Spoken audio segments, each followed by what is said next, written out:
bagian terakhir ijazah. Bismillahirrahmanirrahim. Ini riwayatul Bukhari. Haddatsana Abdullah bin Yusuf, haddatsana Les, haddatsana Sa'id al-Maqburi an Nabi Hurairah radhiyallahu anhu qala an-nabiy sallallahu alaihi wasallam.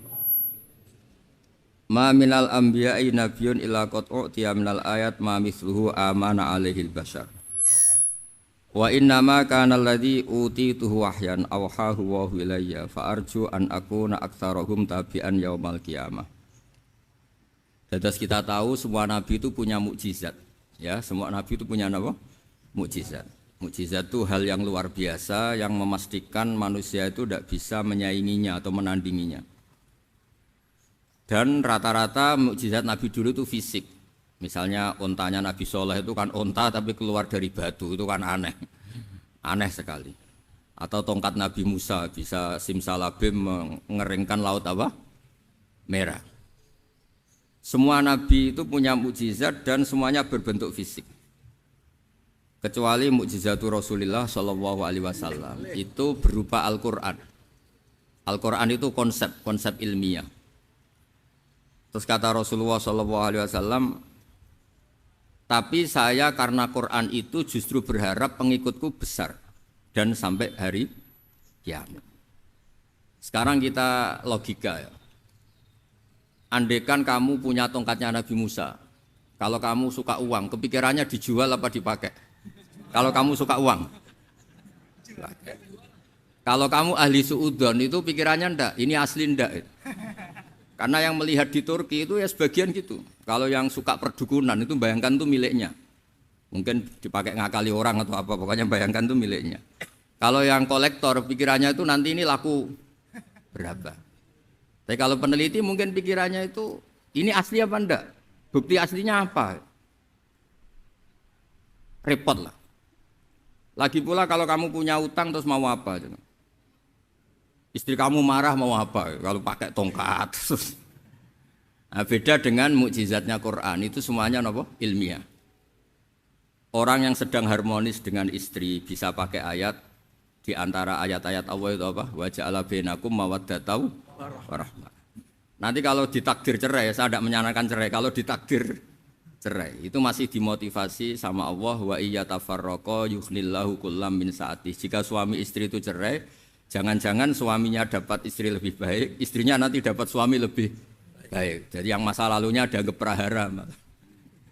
Kan banyak orang suaminya meninggal ketika nikah lagi ditanya, kangen sama suami pertama, alhamdulillah ini lebih baik.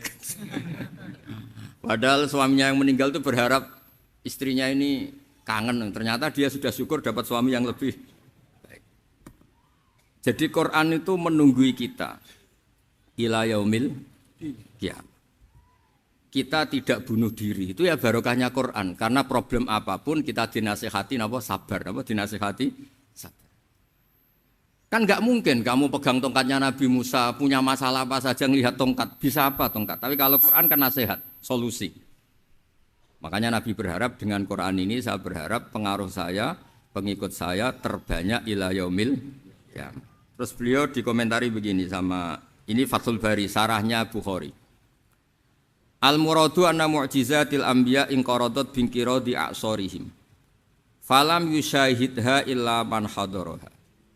Problem mukjizat nabi-nabi dulu itu kan fisik. Sehingga yang tahu kalau Nabi Soleh punya unta yang ajaib, itu yang tahu ya hanya yang hadir saat itu. Yang tahu kalau tongkat Nabi Musa bertuah, itu juga yang tahu hanya yang hadir saat itu. Selebihnya tahu tongkat ya di museum.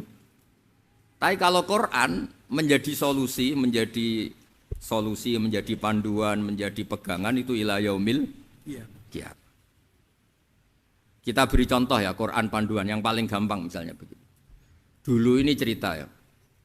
Dulu itu ada orang kafir cerdas namanya Jubair bin Mut'im. Itu saking pinternya dia, pinter juga tokoh.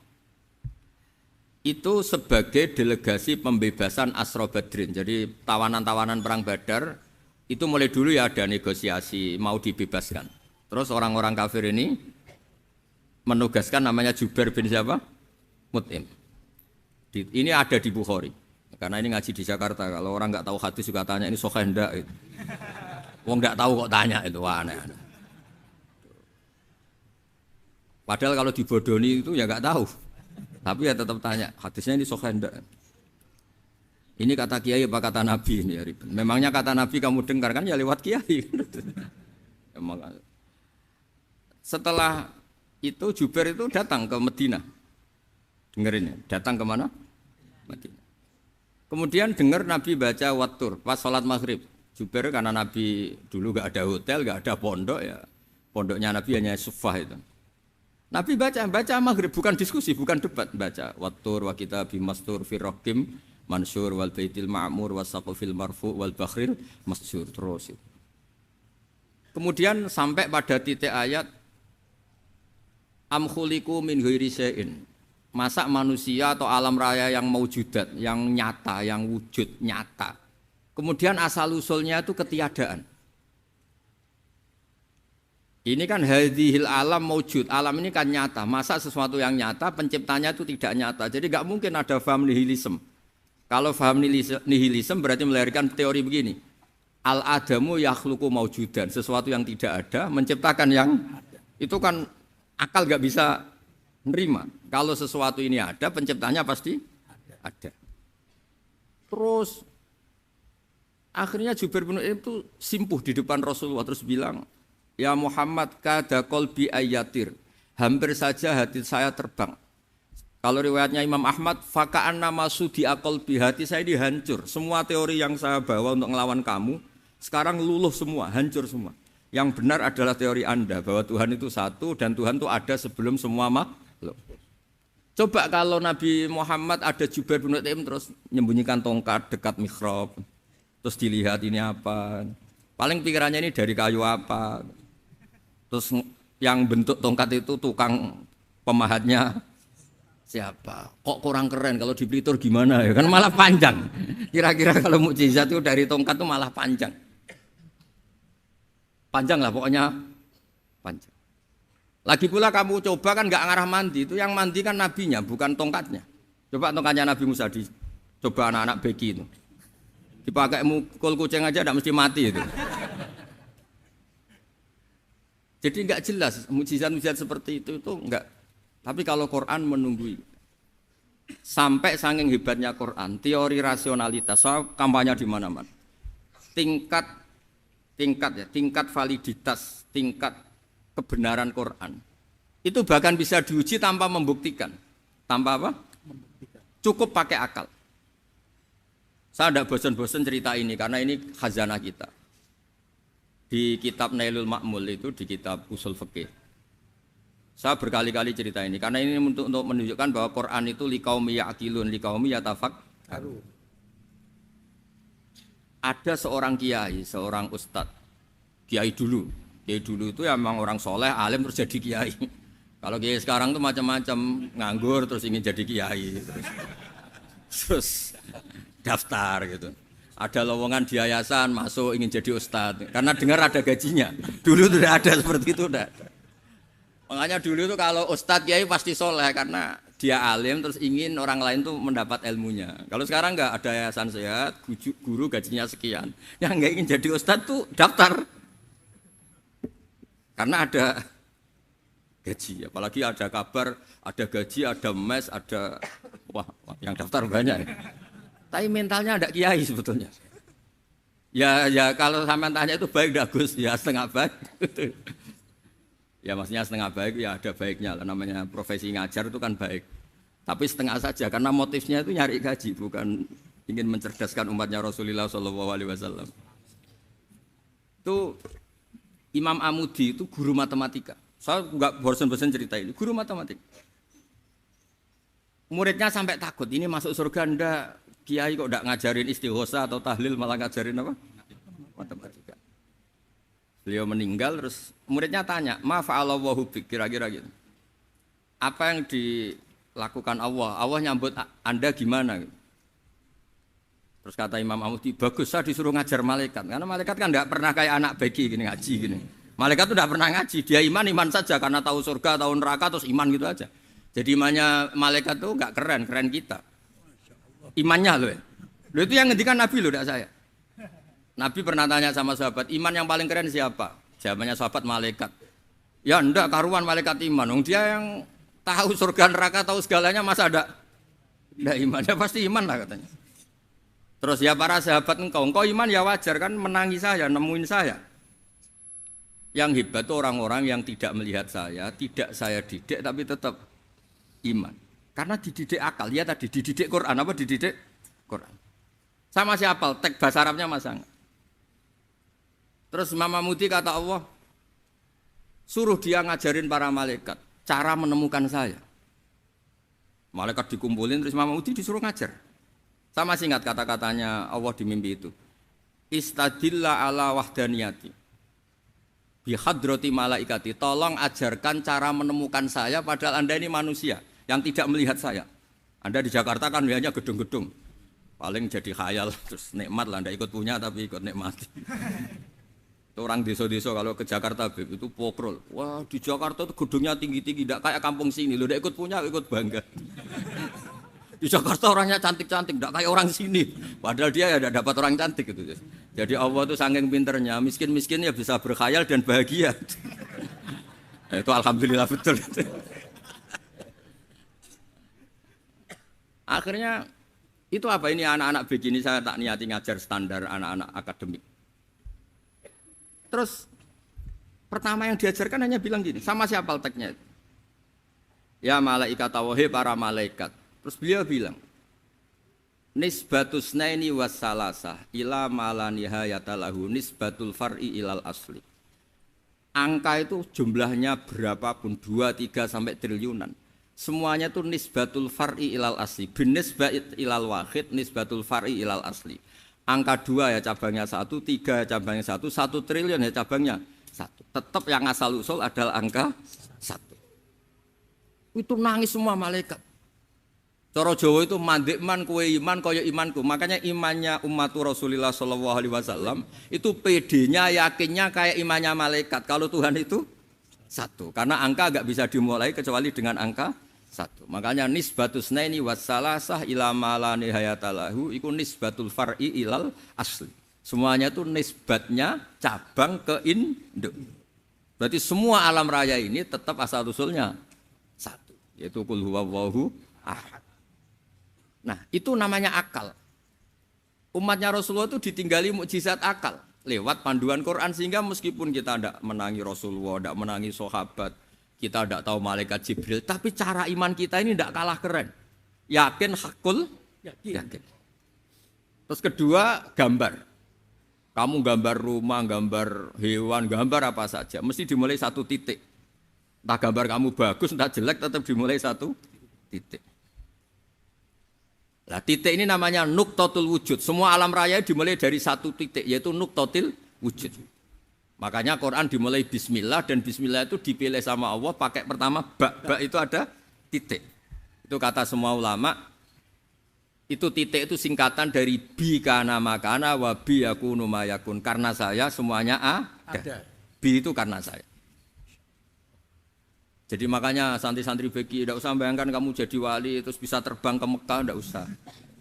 Kalau terbang ke Mekah ya sudah umroh aja bayar. Kalau enggak ya maklaran KBH atau apa. Pokoknya cari gratis. Ya gratis kan, dapat orang 10 gratis 1. Terus orang enggak umroh-umroh dirayu-rayu supaya umroh. Repot. Itu pelanggaran fikih itu. Kalau orang punya utang itu wajibnya hanya utang dulu gitu.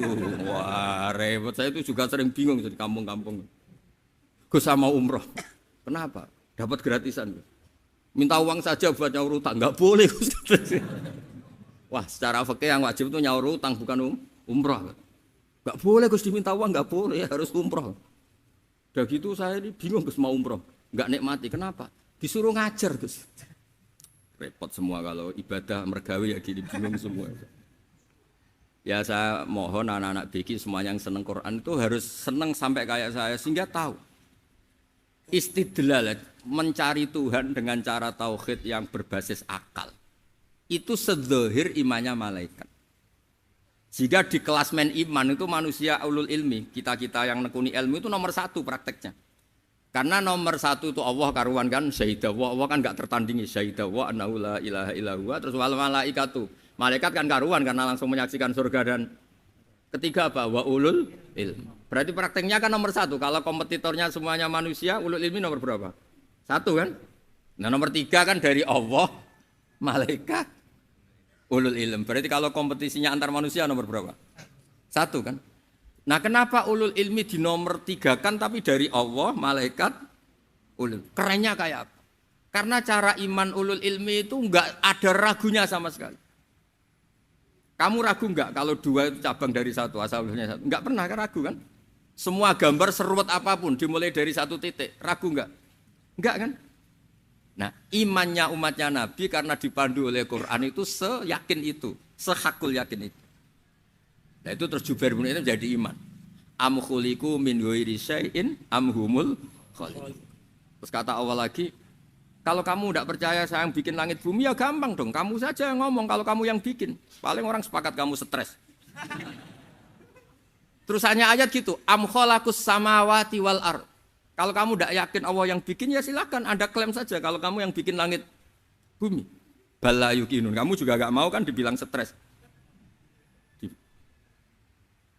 Nah ini terus saya teruskan ya. Makanya mukjizat terbesarnya Nabi adalah karena Al-Quran ini cerita tentang hukum-hukum akal, cerita tentang logika-logika peradaban. Misalnya logika peradaban, contoh paling gampang. Di Quran itu ada sekian ayat yang Allah cerita peradaban. Misalnya wa ahsinu innallaha yuhibbul muhsinin. Itu dikutip, terus kemudian disimpulkan dalam peradaban. Kata Sayyidina Ali karramallahu wajhah ngendikannya gampang. Ahsin man syi'ta takun amira. Kamu berbuat baik saja sama seseorang, maka otomatis kamu akan jadi pemimpinnya. Ada orang nggak tamat SD, nggak tamat papa, gobloknya minta ampun. Tapi karena gaji seorang pakar, oh kamu tak gaji 1 bulan 1 miliar, perusahaan saya jadikan besar. Itu dikongkan ngalor ngidul ya nurut. Hanya karena dia ihsan. Terus wastaghni amman syi'ta takun nadhira. Saya ulang lagi. Wastaghni amman syi'ta takun nadhira. Dan kamu jangan butuh orang lain, siapapun dia, maka kamu akan setara. Misalnya ada menteri orang antri mau salim, tapi kamu tidak butuh kan tenang saja. Tapi kalau kamu butuh, habis kamu. Ya kan, kamu tidak butuh seseorang, maka kamu posisinya akan setara. Kamu harus sopan karena punya utang jasa. Kalau nggak punya apa-apa kan setara. Ya enggak? Misalnya kamu jajar rektor atau jajar menteri, jajar apa saja. Kalau kamu tidak punya utang kan, kamu jajar menteri tidak punya utang.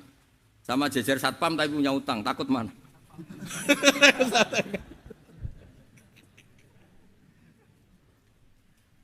Kalau butuh itu mesti kalah kan? Ada pejabat misalnya nggak begitu cantik sama perempuan cantik yang kamu butuh ingin dicintai, takut mak. Padahal nggak jelas orang ini pangkatnya apa. Jadi dalam hukum sosial itu kata Sayyidina Ali wastaghni amman syi'ta takun nadhira. Kamu jangan butuh seseorang maka kamu akan setara. Terus yang terakhir wahtaj ila man syi'ta takun asira. Asira pakai sin.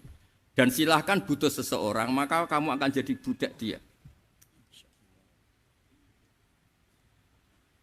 Ya coba misalnya Anda seorang profesor, seorang alim, seorang getop. Misalnya mencintai janda di ujung kampung sana, jalan kaki 2 kilo. Padahal itu gak tamat SD, tapi gara-gara seneng. Kacau kan, logika kepangkatan hilang semua kan. Jadi itu hukum peradaban. Itu mewakili isi-isi sosial yang diterangkan Quran. Ya, jadi paketnya 3 tadi ya. Ahsin man syi'ta takun amira. Kamu berbuat baik sama seseorang maka kamu bisa memimpin. Wastaghni amman syi'ta takun nadhira. Kamu jangan butuh seseorang maka kamu akan setara. Mbok kamu ketemu orang terkaya di dunia. Ya ketemu orang terkaya di dunia, kamu jejer, kamu tidak butuh dia. Tenang kan bisa setara kan? Tapi kalau butuh harus sopan, ngajukan proposal, harus berakhlak karimah. Makanya sekarang Anda kok berakhlak kenapa? Ternyata mau nyalek. Biasanya Anda berakhlak kok berakhlak. Ada apa ini? Makanya guyonan di Rembang itu Beb Husain itu. Kalau ada orang mendadak sopan sama temannya, temannya curiga, kok tumben sopan, mau utang ya?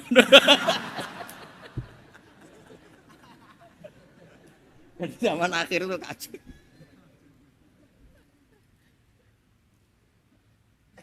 Ya di semua daerah gitu ya sama Pak Rektor ya. Kalau ada teman biasanya nggak sopan kok sopan, itu temannya curiga. Ini Pak Rektor UI ikut kaji. Kok tumben sopan, ada apa ya? Karena di mana-mana orang butuh itu pasti beretika. Kamu punya teman paling berdua, kalau mau utang berakhlak gak? Atau misalnya kamu punya adik cantik terus punya teman berdua, kalau cinta adik kamu berakhlak gak? Biasanya nggak sama sekali nggak berakhlak. Gara-gara butuh menjadi berakhlak. Ya jadi hukum sosial itu ya kuncinya 3 tadi. Ahsin man syi'ta takun amira. Wastaghni amman syi'ta takun nazira. Terus wahtas ila man syi'ta takun asira. Kalau kamu butuh seseorang pasti kamu dibikin hina. Asir itu tawanan. Nah, Quran itu bicara sosial itu lengkap. Dan itu yang nunggui kita. Kita punya tetangga yang kurang baik, ya seneng. Punya tetangga baik, ya seneng. Kata Imam Syafi'i, saya berkali-kali cerita. Kok seneng semua Imam Syafi'i? Ya bagus lah. Kalau yang seneng saya enak lah. Dijak jagongan, dijak ngopi enak. Yang enggak seneng saya, gak ngarah utang. Uang itu nak, kamu punya tetangga gak seneng kamu. Aman kan? Aman. Gak akan pinjem uang kan, pinjem mobil. Uang gak seneng kok. Makanya Imam Syafi'i itu kalau ngedikan luar Syafi'i, diceritain orang, ya Aba Abdillah bagiannya, ya Aba Abdillah orang itu gak seneng kau, bagus lah. Loh kenapa bagus? Waman asa'a ilaika faqad atlaqaka. Orang yang gak seneng kamu maka membebaskan kamu. Gak akan pinjam uang, pinjam mobil, gak akan ganggu waktu kamu, kan gak seneng. Justru yang seneng-senengi masalah pinjam terus.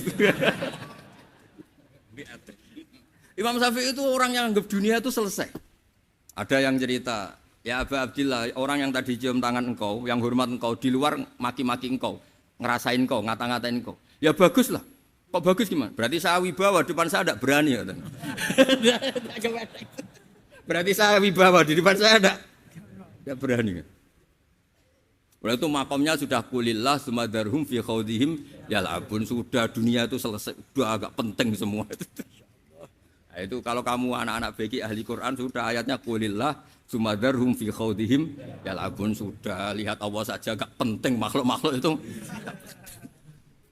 Dah makhluk semua agak penting, sepenting Allah. Nah kita ini ditunggoni mukjizat seperti itu. Bayangkan misalnya kita ditunggoni tongkatnya Nabi Musa. Saya ngajar di sini terus ini tongkat. Terus nanti yang tanya, Gus itu kayu apa Gus? Nanti yang kolektor tanya itu harganya berapa Gus? Ruwet apa? Terus yang ahli suudon itu asli gak Gus? Wah. Yang ahli suudon kan mesti tanyanya gitu, itu asli enggak Gus? Repot pokoknya. Tapi kalau Quran kan jelas.